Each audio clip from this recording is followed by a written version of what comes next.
आपके अपने YouTube channel पर पुनः एक बार फिर से हम लोग आते हैं रिवीजन की ओर।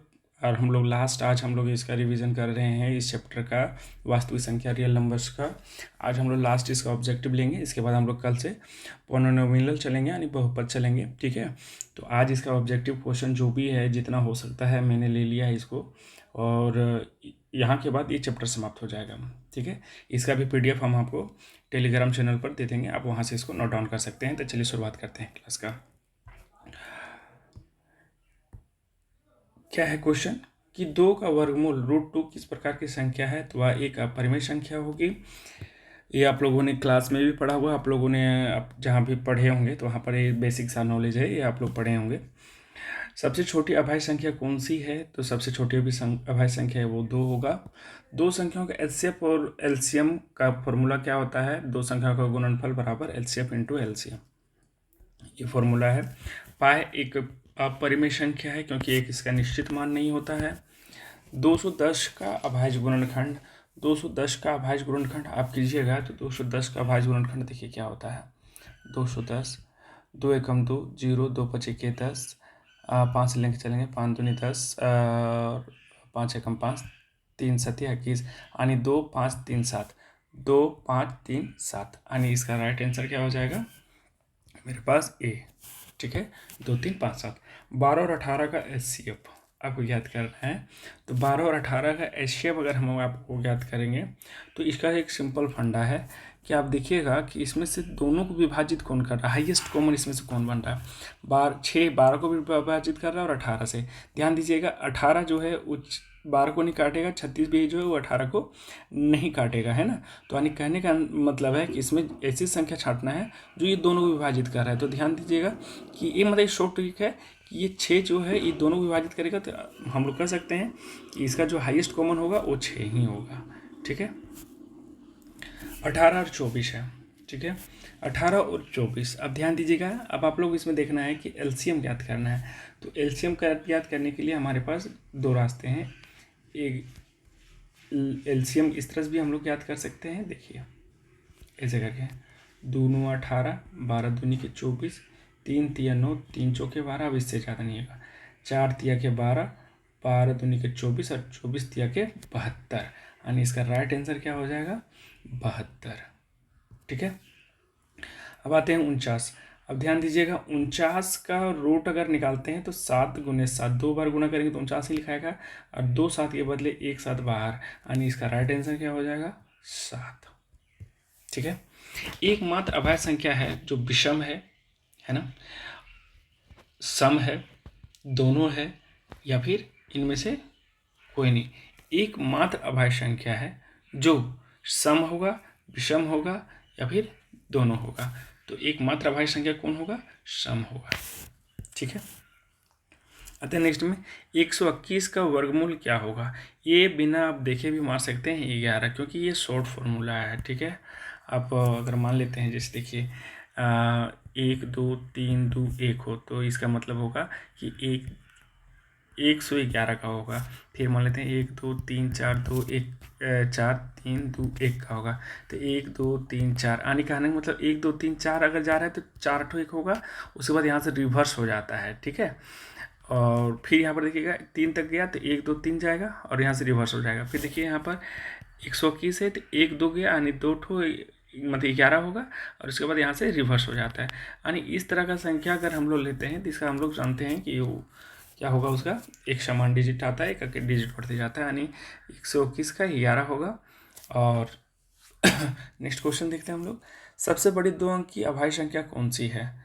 सबसे बड़ी 2 अंकों की अभाज्य संख्या, तो अभाज्य संख्या आपको पता है कि जो स्वयं से कटता है और किसी अन्य से स्वयं और एक के अलावा उसका गुणनखंड नहीं होगा। ठीक है, तो सबसे बड़ी है तो यहाँ देखिएगा ये आपका 197 जो है एकमात्र ऐसी संख्या है जो एक अभाज्य संख्या है जो सबसे बड़ी है 2 अंकों में। ठीक है, ध्यान दीजिएगा नेक्स्ट 0.33 किस प्रकार की संख्या है? समाप्त दशमलव है, आवर्ती दशमलव है या फिर अपरिमेय संख्या है या फिर पूर्णांक है? यह एक आवर्ती दशमलव है ना, एक है अनावर्ती, एक है आवर्ती। ठीक है, किस प्रकार की संख्या है, एक किस प्रकार की संख्या, अभाज्य संख्या है, संयुक्त संख्या है, ना अभाज्य है ना संयुक्त है। यह क्वेश्चन आपका बहुत इंपॉर्टेंट है। एक किस प्रकार की संख्या है, नहीं ये अभाज्य होगा, नहीं ये आपका भाज्य होगा। ठीक है। HCF 45 और 75 का, 45 और 75 का HCF निकालेंगे तो पहले 45 का निकालते हैं, फिर 75 का निकालते हैं। तो 45 का अगर निकालेंगे तो यहाँ हो जाएगा 3 से निकालते हैं, 3 एकम 3, 3 बचेगा 15, 3 बचेगा 15,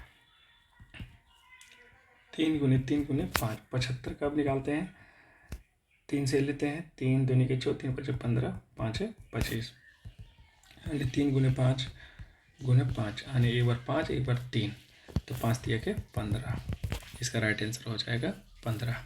ठीक है, 15। आते हैं नेक्स्ट क्वेश्चन पर। एलसीएम निकालना है 6 और 15 का, 6 और 15 का।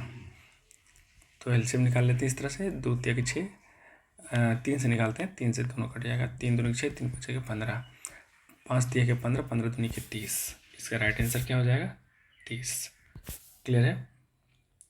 आते हैं नेक्स्ट क्वेश्चन। सबसे छोटी 3 अंकों की अभाज्य संख्या, सबसे छोटी 3 अंकों की अभाज्य संख्या अगर हमें ज्ञात करनी है तो हमें सबसे छोटी संख्या कौन सी हो जाएगी, जो 3 अंकों की होनी चाहिए सबसे छोटी।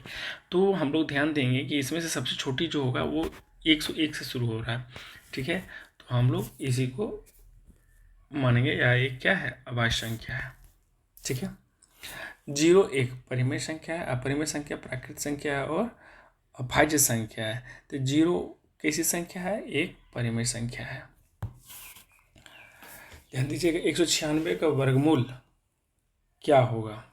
ठीक है, तो 96 का वर्गमूल आप ध्यान दीजिएगा कि हमें लास्ट में इकाई अंक देखना है कि किसका आता है। ये जैसे 6 है तो 2 का वर्ग करेंगे तो 4 आता है, ये खत्म नहीं होगा। ठीक है, 3 का वर्ग करेंगे तो 9 आता है, तो इकाई अंक 6 चाहिए हमको। 5 का वर्ग करेंगे तो 5 या 25 होता है, 5 आता है इकाई अंक। आ रहा है क्या, नहीं। तो हम लोग 4 का अगर वर्ग करते हैं तो 6 आ रहा है ना, तो इसका इकाई अंक 6 है। तो हम कह सकते हैं कि इसका क्या है, ये 14 होगा। ठीक है, नेक्स्ट में आते हैं 2/5 किस प्रकार की संख्या है। 2/5 एक किस प्रकार की संख्या है, तो ये एक शांत दशमलव प्रसार होगा। कैसे संख्या होगा, शांत दशमलव प्रसार होगा, जिसको यहाँ पर लिखा हुआ है देखिए समाप्त दशमलव, तो इसको हम लोग शांत दशमलव प्रसार भी कहेंगे, है ना। आप लोगों ने ये भी पढ़ा होगा शांत दशमलव प्रसार। ठीक है, अब ध्यान दीजिएगा 13 गुने 10, ये आपको बताना है कि किसका कौन सा इसका आंसर होगा। 13 गुने 10, तो इसका आंसर देखिए कौन सा होगा। तो इसका आंसर मेरे ख्याल से ये आ जाना चाहिए 121। ठीक है, 121 बोलते हैं 221। ठीक है, आप लोग इसको भी ऐसे भी याद कर सकते हैं। जैसे मान लीजिए कि 13 है तो 13 को 10 + 3 लिख सकते हैं, और इधर 10 + 7 लिख सकते हैं। ठीक है, और उसके बाद ये आप लोग अपना फॉर्मूला से बैठा लीजिएगा, क्योंकि बात ज़्यादा लंबा वीडियो करने की आवश्यकता नहीं है। ठीक है, एलसीएम ज्ञात करना है 12, 15 और 20, क्योंकि सारा क्वेश्चन हम पीछे बता चुके हैं, कैसे एलसीएम निकाला जाता है, कैसे एचसीएफ निकाला जाता है, ये सारा क्वेश्चन हम पीछे बता चुके हैं। तो बार बार उसी चीज़ को निकालने की आवश्यकता नहीं है। ठीक है, इसका एलसीएम क्या हो जाएगा 120। ठीक है, एचसीएफ ज्ञात करनी है तो एचसीएफ हो जाएगा 18, 24 और 30 का एचसीएफ हो जाएगा आपका 6। ठीक है, चलिए आते हैं √3 किस प्रकार की संख्या है, या एक अपरिमेय संख्या हो जाएगा। ठीक है, 5/11 ये आपका इसका मान क्या कौन सा होगा, ये आपको देखना है। तो इसका मान हो जाएगा ये वाला। यदि 2 संख्या परस्पर अभाज्य हो तो उनका एचसीएफ क्या होगा। ये क्वेश्चन भी अच्छा है। यदि 2 संख्याएं परस्पर अभाज्य है तो उनका एचसीएफ क्या होगा। तो इस तरह का संख्या का एचसीएफ क्या होगा, 1 होगा। ठीक है, अब ध्यान दीजिएगा ये क्वेश्चन जो है ये इस तरह से है, 2 के पावर 4 उन्हें 3 के पावर 2। तो आपको क्या करना है, ये भी आप लोगों को सिखाए गुणनफलों के रूप में लिखना है, अभाज्य गुणनखंडों के रूप में लिखना है। तो आप इसको देखिएगा, अगर आपको नहीं समझ में आता है तो आप क्या कीजिएगा, इसको 4 बार गुना कीजिएगा, इसको 2 बार गुना कीजिएगा, दोनों को गुना कीजिएगा, जो आंसर आएगा उसी को आप इसमें आंसर कर लगा दीजिएगा। ठीक है, चलिए तो हम डायरेक्ट बता देते हैं आपको, या किसका आंसर होगा 144 का। ठीक है, सबसे बड़ी 3 अंकों की भाज्य अभाज्य संख्या, तो आई थिंक ये मेरे ख्याल से सी होना चाहिए। ठीक है, 15/7 किस प्रकार की संख्या है? 15/7 एक परिमेय संख्या है, क्योंकि ये p/q के रूप में है। ठीक है, देखिए फिर वही क्वेश्चन है, यहाँ पूछ रहा है 2 के पावर 3 गुने 3 के पावर 2 गुने 5 का पावर 1, या किसका गुणनफल है, या किसका गुणनफल हो सकता है, ये आपको बताना है। तो यह किसका गुणनफल हो सकता है? 24 का। ठीक है, ये 24 का हो सकता है। एक बार हम इसको देख भी लेते हैं, क्योंकि हमको डॉट लग रहा है। ठीक है, तो 24 का गुणनफल एक बार हम लोग देख लेते हैं कि ये 24 का होता है कि नहीं। 2 एकम 2, 2 दूनी के 4, 2 छके 12, 3 दूनी के 6। देखिए बोले ना नहीं होगा, तो इसका ये नहीं होगा, है ना। तो हम लोग इसको कर लेते हैं 2 दूनी के 4। अच्छा, एक बार 36 का कर लेते हैं, मेरे ख्याल से 36 का हो जाना चाहिए। 18 दूनी के 36, 2 9 के 18, 3 3 के 9, ये भी तो नहीं होगा। 48 देखते हैं, 2 दूनी के 4, 2 चौके 8, 12 दूनी के 24, 2 छके 12, 3 दूनी के 6। इसमें तो ये ऑप्शन ही नहीं है। हम बोला था ये क्वेश्चन ही थोड़ा सा मिस्टेक है, क्योंकि जिस प्रकार से ये दिया हुआ है क्वेश्चन, तो ये क्वेश्चन आपका रॉन्ग है, क्योंकि हमको डॉट हो गया था। ये क्वेश्चन आपका गलत है, ये सेट नहीं हुआ ठीक से। ठीक है, चलिए 225 का वर्ग क्या होगा? 225 का वर्ग क्या होगा? तो 225 का वर्ग कितना होता है? 15 होता है। ठीक है, चलिए बच्चों, इससे जितना हम आपको बताएं, अगर आप इतने ही रिवीजन कीजिएगा तो ये आपका क्वेश्चन में इससे ज़रूर आपका मिल जाएगा।